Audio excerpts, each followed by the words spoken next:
अस्सलाम वालेकुम dear students, welcome to my new session. Students, आज हम इंटेस्टाइनल ऑब्स्ट्रक्शन पढ़ेंगे। सबसे पहले आपको इंटेस्टाइनल ऑब्स्ट्रक्शन की जो है वो अंडरस्टैंडिंग होनी चाहिए कि इंटेस्टाइनल ऑब्स्ट्रक्शन क्यों होगी और कैसे होगी।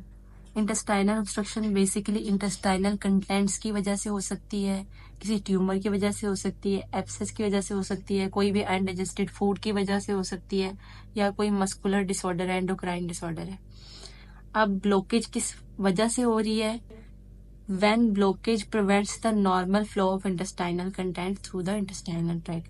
जब intestinal content intestinal tract को ब्लॉक कर देगा, उसके नॉर्मल फ्लो को जो है वो परमिट नहीं करेगा, तो उस वजह से इंटेस्टाइनल ऑब्स्ट्रक्शन हो जाती है। ठीक है, जब इंटेस्टाइनल कंटेंट आपके इंटेस्टाइनल ट्रैक को ब्लॉक कर देंगे तो उसको हम बोलेंगे इंटेस्टाइनल ऑब्स्ट्रक्शन।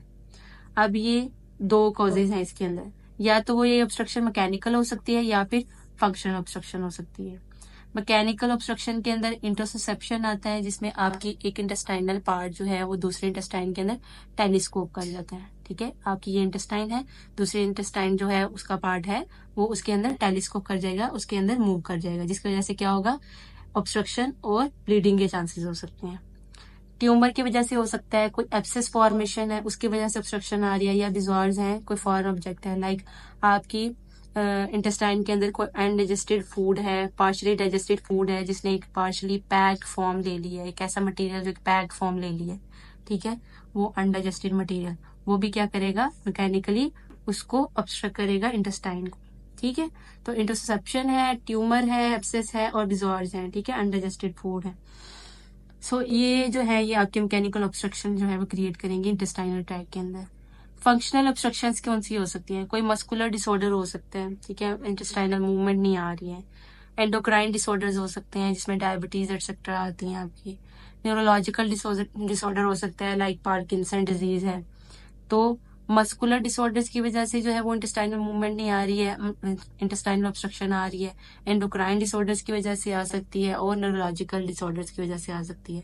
ठीक है, तो ये है फंक्शनल डिसऑर्डर्स, फंक्शनल ऑब्स्ट्रक्शन, जबकि ये मैकेनिकल ऑब्स्ट्रक्शन थी। तो ये टोटल कॉजेज होगी आपकी मैकेनिकल और फंक्शनल ऑब्स्ट्रक्शन जो कि इंटेस्टाइनल ट्रैक्ट के अंदर आती है। ठीक है, अब पैथोफिजियोलॉजी देख लेते हैं। बेसिकली इंटेस्टाइनल ऑब्स्ट्रक्शन जो है वो कैसे लीड करेगी।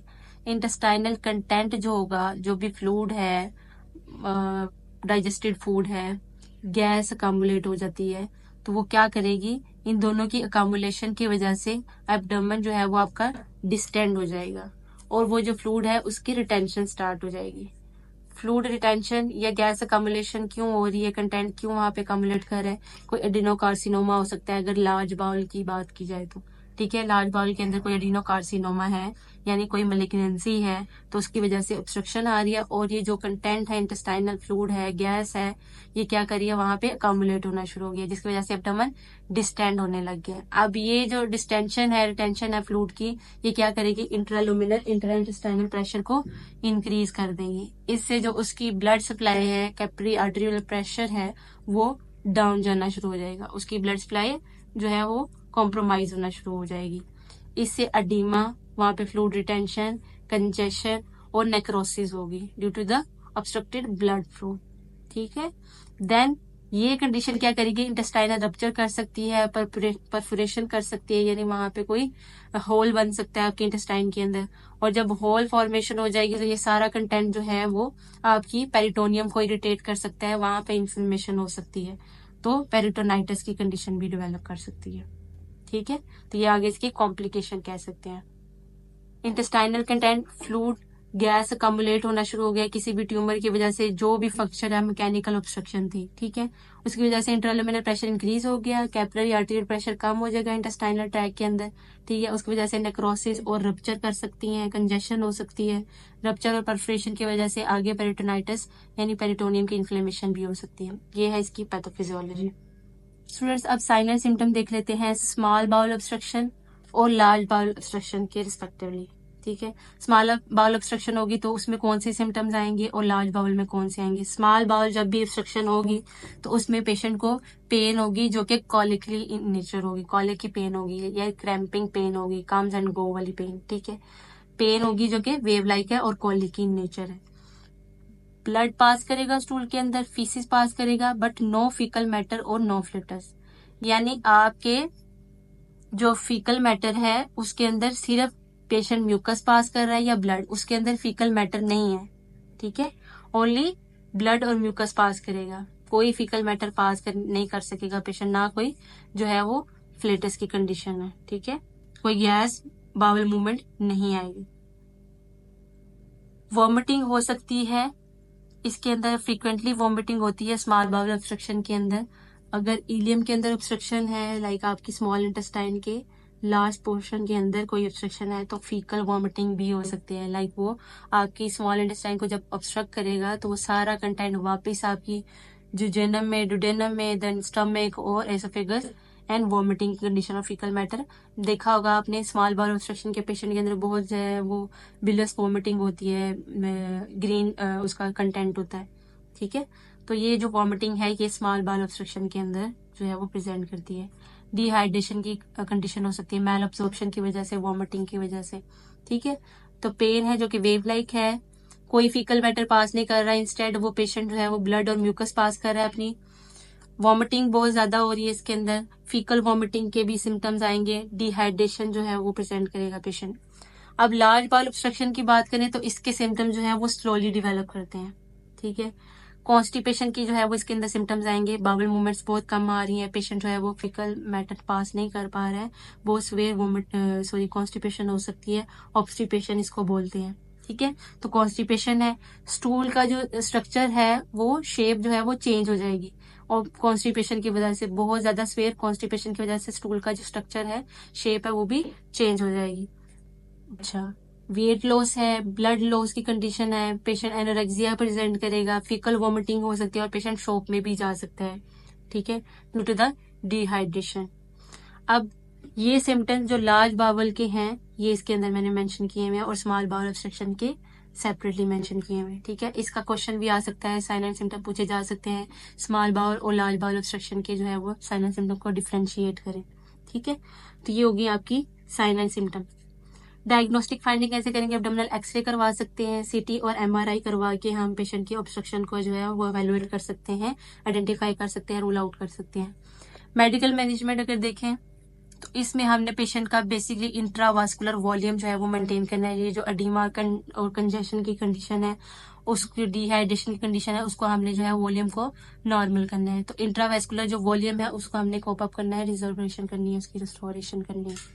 आप इलेक्ट्रोलाइट जो एबनॉर्मेलिटीज आ रही हैं, इलेक्ट्रोलाइट लॉस हो रहे हैं, फ्लूइड लॉस हो रहा है, उसको जो है हमने करेक्ट करना है, फ्लूइड इलेक्ट्रोलाइट बैलेंस करना है। ठीक है, इंट्रावास्कुलर वॉल्यूम और फ्लूइड इलेक्ट्रोलाइट बैलेंस, ये दो मेडिकल जो है इसकी प्रीशियस मैनेजमेंट है, मेडिकल मैनेजमेंट स्मॉल और लार्ज बाउल ऑब्स्ट्रक्शन के अंदर, दोनों के अंदर हम ये मैनेजमेंट से करेंगे। सर्जिकल मैनेजमेंट जो है उसमें हम क्लोनोस्कोपी करवा सकते हैं, समटाइम क्लोनोस्कोपी के थ्रू जो है वो जो आपकी इंटेस्टाइन ट्विस्ट हुई होती है उसको हम डिकम्प्रेस कर सकते हैं उस बाउल को।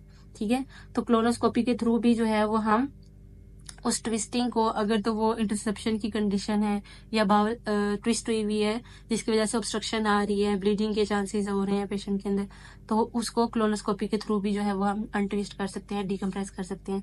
सिकोस्टमी कर सकते हैं, सिकोस्टमी जो है वो आपकी लार्ज इंटेस्टाइन का लास्ट पोर्शन है, इसके अंदर हम ओस्टमी बना के, ओपनिंग बना के, तो क्या करेंगे वहां से कैथेटर के थ्रू गैस को और स्मॉल अमाउंट ऑफ जो भी ड्रेनेज है वहां से हम रिमूव कर सकते हैं, वहां पे जो भी फीकल मैटर है उसको हम जो है वो रिमूव कर सकते हैं, ताकि वो जो स्वेयर कॉन्स्टिपेशन की वजह से वहां अगर फीकल मैटर ब्लॉक कर रहा है इंटेस्टाइन को तो उसको भी जो है वो हम वहां से रिमूव कर लेंगे।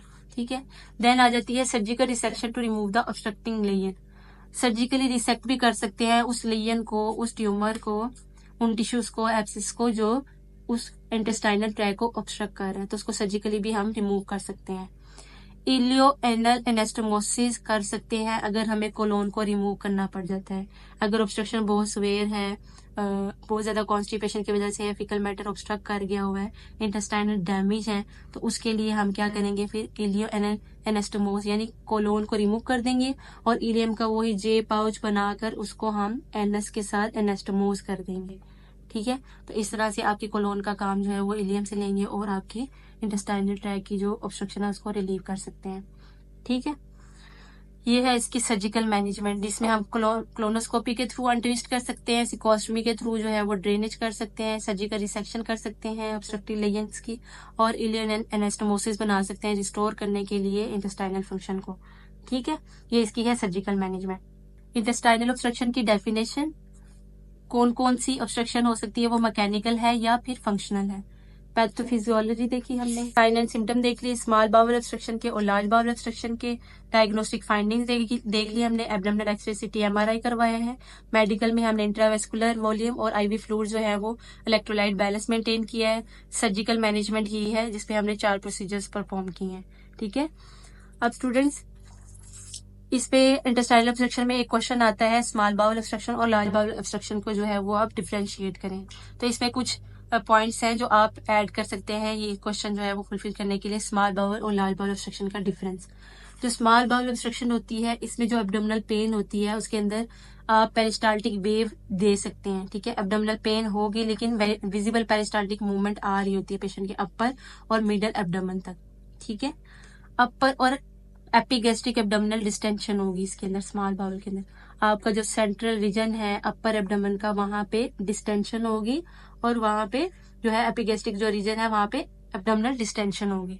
ठीक है, नोजिया की कंडीशन है, अर्ली परफ्यूज वॉमिटिंग है, और पेशेंट जो है वो फीकल वॉमिटिंग भी कर सकता है। जैसे अभी हमने स्मॉल बाउल ऑब्स्ट्रक्शन के अंदर उसके साइन एंड सिम्टम में देखा कि नोजिया तो है लेकिन वॉमिटिंग किस तरह की होगी, फीकल मैटर भी पेशेंट वॉमिट कर सकता है। ठीक है, स्मॉल बाउल ऑब्स्ट्रक्शन के अंदर ऑब्स्टिपेशन है, इसके अंदर भी कॉन्स्टिपेशन की कंडीशन जो है वो डेवलप करती है, स्वेयर कॉन्स्टिपेशन।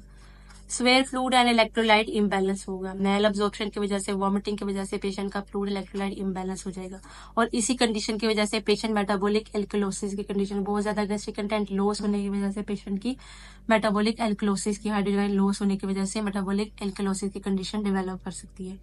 सो ये है आपकी स्मॉल बाउल ऑब्स्ट्रक्शन की सिम्टम्स और उसकी differentiation from the large bowel obstruction. ठीक है, इसमें एब्डोमिनल पेन होगी लेकिन पेरिस्टाल्टिक मूवमेंट अपर एब्डोमेन तक आ रही है। इसी तरह अपर एब्डोमेन यानी एपिगैस्ट्रिक रीजन में जो है वो डिस्टेंशन होगी, पेशेंट को वॉमिटिंग है जो कि फीकल वॉमिटिंग हो सकती है, कॉन्स्टिपेशन है स्वेयर टाइप की, और फ्लूइड इलेक्ट्रोलाइट इम्बैलेंस, और पेशेंट मेटाबॉलिक एल्कलोसिस से सफर कर रहे हैं। लार्ज बाउल ऑब्स्ट्रक्शन की अगर हम बात करें तो इसमें इंटरमिटेंट लोअर एब्डोमिनल क्रैम्पिंग होगी, क्योंकि लार्ज बाउल है तो इसमें इंटेस्टाइनल जो ऑब्स्ट्रक्शन है वो लार्ज बाउल के अंदर है जो कि हमारे लोअर एब्डोमेन में प्रेजेंट है। ठीक है, तो इंटरमिटेंट लोअर एब्डोमिनल क्रैम्पिंग होगी इसके अंदर, लोअर एब्डोमिनल डिस्टेंशन, पेन भी लोअर एब्डोमिनल और क्रैम्पिंग भी, डिस्टेंशन भी लोअर एब्डोमिनल होगी। इसमें मोस्टली जो वॉमिटिंग है वो बहुत मिनिमल होती है, या कह लें कि वॉमिटिंग होती ही नहीं है। ठीक है, इसमें वॉमिटिंग के चांसेस कम होते हैं। ठीक है, हो सकती है लेकिन कम। ऑब्स्टिपेशन और रिबन लाइक स्टूल, इसमें भी स्वेयर कॉन्स्टिपेशन होगी पेशेंट को, और रिबन लाइक स्टूल बहुत कम स्टूल पेशेंट पास करेगा। ठीक है, स्वेयर कॉन्स्टिपेशन की वजह से, और स्टूल का शेप जो है वो चेंज हो जाएगी। No major electrolyte and fluid imbalance, इसके अंदर इलेक्ट्रोलाइट और फ्लूइड इम्बैलेंस बहुत कम होता है। मेटाबॉलिक एसिडोसिस की कंडीशन का जो है वो इसमें प्रेजेंट करेगी, इसमें डिहाइड्रेशन की वजह से, स्वेयर कॉन्स्टिपेशन की वजह से पेशेंट का जो है फ्लूइड बैलेंस नहीं है, तो मेटाबॉलिक एसिडोसिस की कंडीशन डेवलप कर सकती है। तो ये है आपकी स्मॉल और लार्ज बाउल ऑब्स्ट्रक्शन की जो है वो डिफ्रेंसिएशन। तो ये भी क्वेश्चन जो है वो पेपर पॉइंट ऑफ व्यू से इम्पोर्टेंट है, इसको भी देख लीजिएगा स्टूडेंट। इसके साथ मेरा इंटेस्टाइनल ऑब्स्ट्रक्शन का जो सेशन है वो हो गया है कंप्लीट। अपना ख्याल रखिएगा, अल्लाह हाफिज, बाय बाय।